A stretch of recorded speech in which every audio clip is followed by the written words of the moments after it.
நலன் காக்கும் ஸ்டாலின், உங்கள் குடும்பத்தின் நலன் அரசின் பொறுப்பு.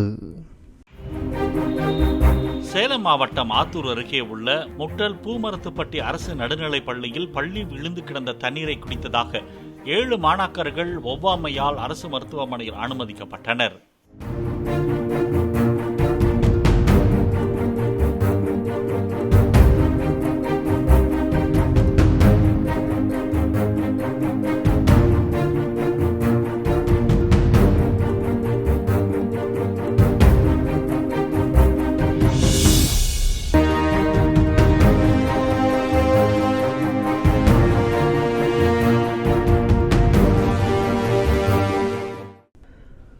நலன் காக்கும் ஸ்டாலின், உங்கள் குடும்பத்தின் நலன் அரசின் பொறுப்பு. பிளே ஸ்டோர் மற்றும் ஆப் ஸ்டோரில் இருந்து பாலிமர் செயலியை QR கோடு மூலம் பதிவிறக்கம் செய்யுங்கள். செய்திகளை உடனுக்குடன் பெறுங்கள்.